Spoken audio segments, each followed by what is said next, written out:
Hola, bienvenidos a esta charla. Hoy vamos a hablar del surgimiento de Alemania y la migración alemana a México en el siglo XIX. Estoy a sus órdenes en general en mi página de Facebook, Historia de México y el mundo que lo rodea, y por mail.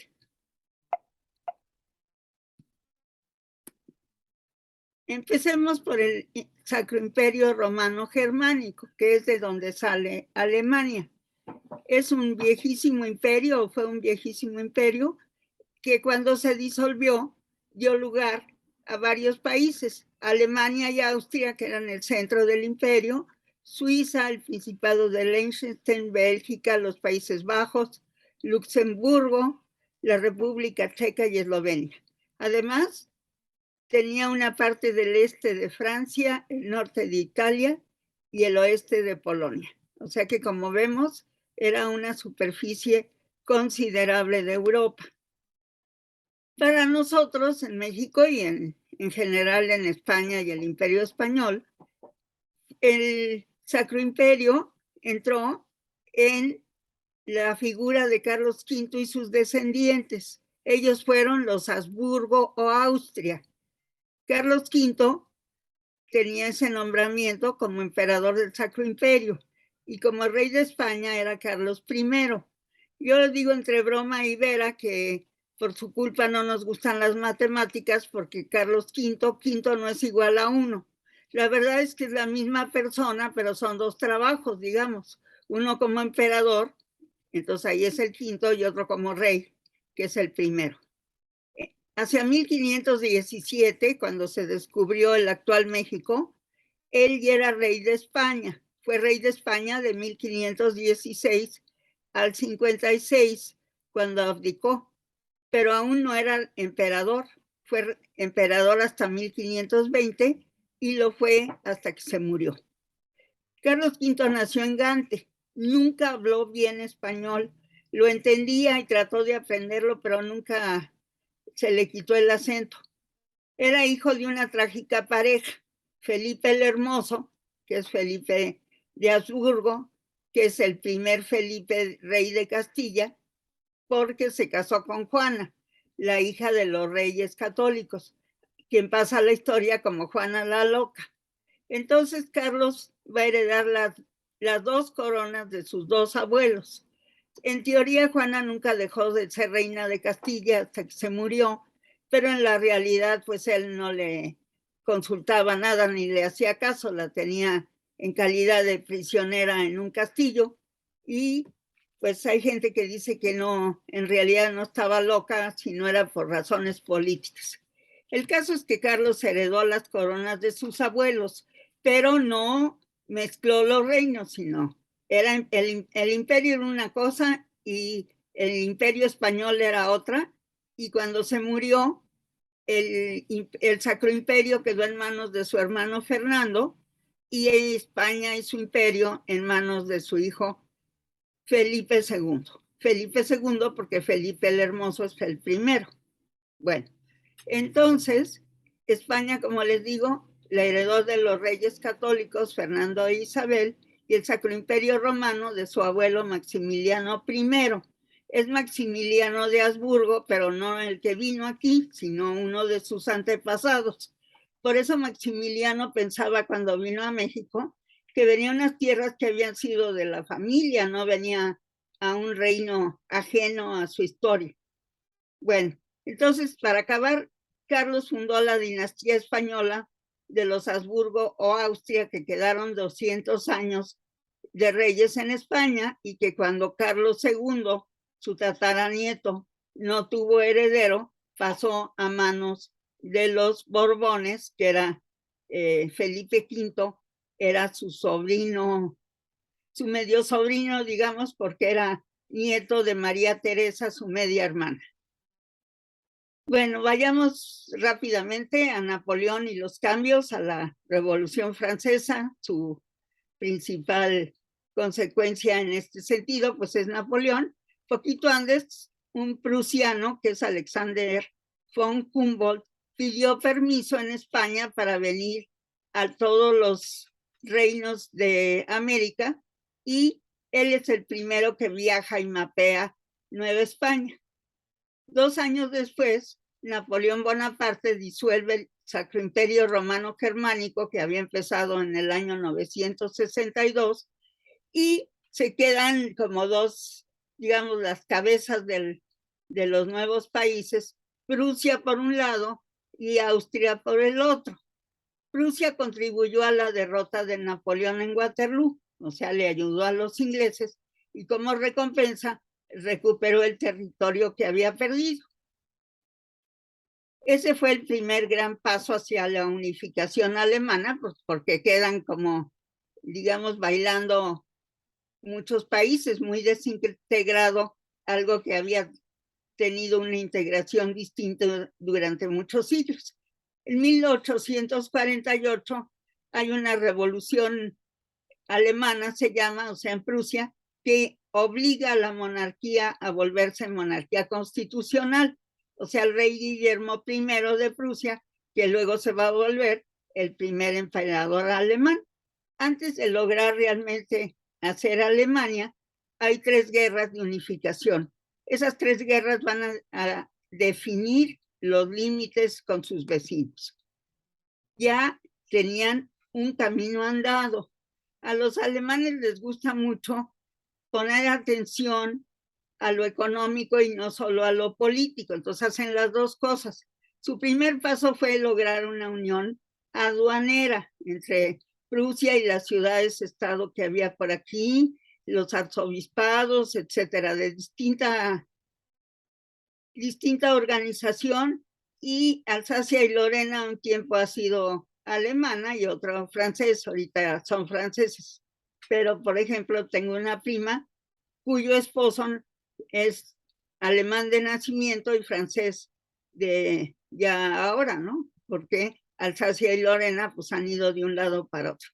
Entonces en el 67, esto es Prusia, empiezan las guerras y acaba siendo ya delimitado el territorio, el imperio alemán, que va a existir del 71 al final de la Primera Guerra Mundial. Y esto es Alemania hoy. Las 3 guerras de unificación alemana van del 64 al 71. En México solo estudiamos la franco-prusiana, pero hay otras 2. La primera es la de los ducados, en donde Prusia y Austria del mismo lado se enfrentan contra Dinamarca, que pierde. Hay un arreglo y finalmente Dinamarca se queda con varios de esos ducados. Y luego se pelean los aliados, o sea, Austria y Prusia se enfrentan en una guerra que gana relativamente fácil Prusia. Y entonces el emperador todavía rey, quería invadir Austria, pero su canciller lo convenció de que sería un error y que lo mejor era llevarse bien porque seguramente muy pronto tendrían que ser aliados Austria y Prusia, lo cual pasó. Finalmente es la guerra franco-prusiana y una vez establecidas los límites con Francia, que perdió, ya está listo, unificado para volverse el imperio alemán, y Guillermo I va a ser el primer emperador de Alemania. Su hijo es el segundo y último. Bueno, yo siempre he pensado que cuando hay ese tipo de cambios tan violentos y tan caros, hay que buscar al banquero. En este caso es este señor Gerson von, perdón, en español porque el alemán no se me da, Bleisröder. Entonces él es el que financia o ayuda a que se financien las cosas.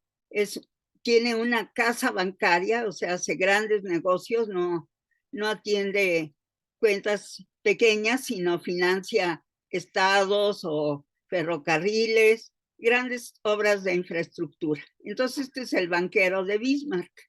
Y el libro escrito por el historiador estadounidense de origen alemán, Fritz Stern, lo que platica es cómo se alían el oro y el hierro. Acuérdense que Bismarck es el canciller de hierro. Entonces, oro y hierro. En la traducción en español del título, porque no está el libro, solo existe en inglés para nosotros, bueno, al menos para mí, se llama Hierro y Oro, no oro y hierro, como en inglés. Y pienso que en parte es porque nosotros vemos primero al Estado y luego a los privados, y en Estados Unidos y en Alemania no necesariamente es así. Bueno, hubo varios banqueros aparte de él o además de él. Esta casa fue fundada por su papá en 1803 y es, como les comentaba, el artífice económico del Imperio Alemán. Logra emitir bonos del Estado, o sea, le consigue dinero a través de deuda, financia los ferrocarriles y hace una cosa muy importante cuando hay muchas guerras, que son estas tres. Él es el que negocia las reparaciones de las guerras, o sea que ayuda hasta en ese sentido en la unificación. Y es aliado de los Rothschild, que son unos banqueros muy importantes que surgen en Austria y tienen sucursales, digamos, en Inglaterra, en la misma Austria, en Alemania y en Bélgica, y ellos son los grandes financieros de Waterloo.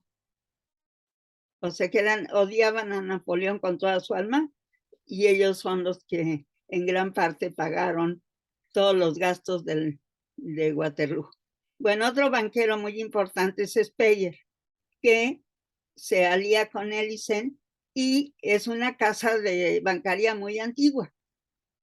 Actuaban también en el Reino Unido y Estados Unidos. Ellos le prestaron varias veces a México. Le cobraron muchos intereses porque México no era, después de la independencia, sujeto de crédito, entonces era mucho riesgo. Era una casa muy exitosa, pero en el 39, con la Segunda Guerra, Inglaterra quería que financiaran cosas contra Alemania, y aunque ellos se sentían ingleses, no estaban dispuestos a luchar contra Alemania, y entonces liquidaron la casa. Uno de los dueños dejó mucho dinero a la Universidad de Oxford. No tenía problemas con Inglaterra, simplemente no iba a atacar a Alemania. Luego, en el 56, Berliner surge como una casa bancaria dedicada a financiar a la industria y el tendido de ferrocarriles. Esa existió hasta 1970, cuando se fusionó con otros bancos. Ellos invirtieron mucho en los ferrocarriles rusos porque las relaciones económicas entre Alemania y Rusia tienen raíces muy antiguas. Luego el Deutsche Bank, que todavía existe y que nació como una casa bancaria para financiar el comercio exterior. Los alemanes no querían depender de los ingleses y de los franceses en los mercados mundiales, pues porque les salía muy cara la dependencia. Entonces crearon el Deutsche Bank. Hasta la fecha existe y de vez en cuando ha tenido problemas y escándalos, como sucede con este tipo de negocios con frecuencia. Pero bueno, pues ahí sigue.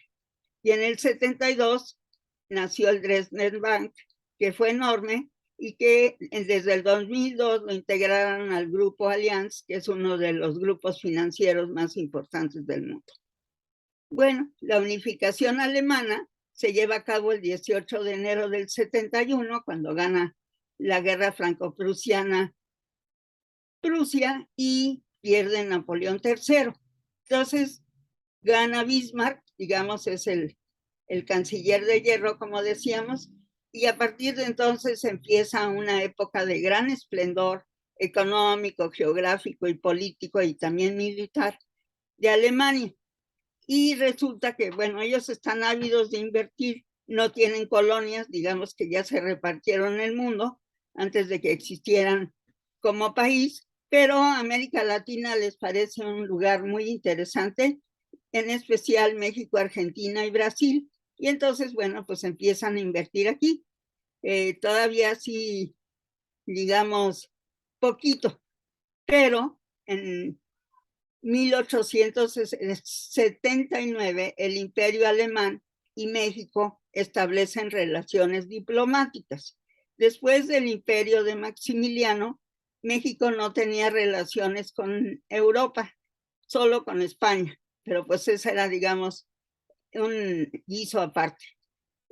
Juárez dijo que si no le pedían perdón a México por lo de Maximiliano, México no iba a volver a establecer las relaciones. En parte era porque tampoco tenía México cómo pagarles la deuda, por eso habían venido, y el establecer relaciones implicaba pagar esa deuda. Entonces, los únicos dos países que no habían sido países y entonces, por lo tanto, no habían ayudado ni estado en contra de Maximiliano, eran Alemania e Italia, que se acababan pues de unificar. Y entonces Bismarck, poco antes de renunciar a su puesto, en 1890, y Porfirio Díaz firmaron un acuerdo que facilitó las inversiones y la migración alemanas a México. Los migrantes alemanes eran un poco diferentes a otro tipo de migrantes europeos. En general vienen o venían gente muy educada y muy entrenada al tipo de negocio que querían poner. Alemania tiene o tenía muchas ciudades, estados y Prusia misma y muchas provincias especializadas en diversas cosas. Entonces, por ejemplo, los alemanes que vienen al Soconusco a sembrar café, que vienen del área de Hamburgo, son gente que sabe mucho de agricultura y de comercio. Hamburgo es un puerto, digamos, en gran parte agrícola, antiquísimo, y es el segundo puerto más importante de Europa. Entonces, pues, desde el principio estaban entrenados al comercio, sobre todo de productos agropecuarios, y por eso en parte y su trabajo los ha hecho tan exitosos en el área del Soconusco y que se prolonga hasta Guatemala en sus siembras de café. Muchas veces migraba toda la familia y a veces migraban por un tiempo. Estaban aquí en México mientras hacían fortuna y como suele hacerlo no solo ellos, sino los franceses y otros migrantes, los papás en vez de heredarles a los hijos las cosas, lo que hacen es que se retiran cuando ya consideran que trabajaron bastante tiempo, digamos en el caso de los Boker, Roberto Boker, que es el que hace la ferretería, trabajó en México 10 años. Él ya había trabajado en Estados Unidos y en Alemania, entonces vendió la empresa a su hijo y a uno de los empleados, se regresó a Alemania y fue socio de su papá muchos años en una empresa que había puesto el señor para cosas de cubiertos, o sea, de cuchillería y demás. Entonces, esa es la idea, ¿no? Descapitalizar la empresa, eh, venderla a alguien de la familia o de mucha confianza. El dinero, una parte, sobre todo en forma de intereses, se le va al que era dueño, pero la mayoría del dinero se queda aquí, porque si se lo llevan, pues descapitalizan a la empresa y la idea es que la empresa siga adelante.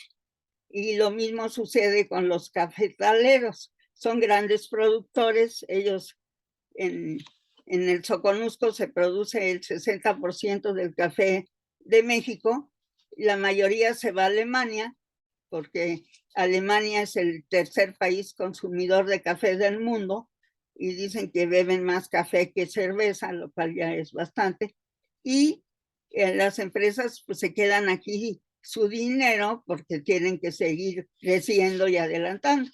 Bueno, aparte de sus conocimientos concretos de administración y de producción, cuando un alemán venía joven y soltero y se ponía a trabajar en alguna empresa que no era de ellos, trataba de casarse con la hija del dueño y así acrecentar su patrimonio. O sea que era una inversión en todos sentidos. Bueno, pues eso es todo. Espero que quede claro que del desmoronamiento del Sacro Imperio Romano Germánico salen tanto Alemania como Austria, y que Alemania y también Austria ha sido importante en la historia de México. Que estén muy bien, estoy a sus órdenes, les repito, en la página de Facebook y por mail. Hasta luego.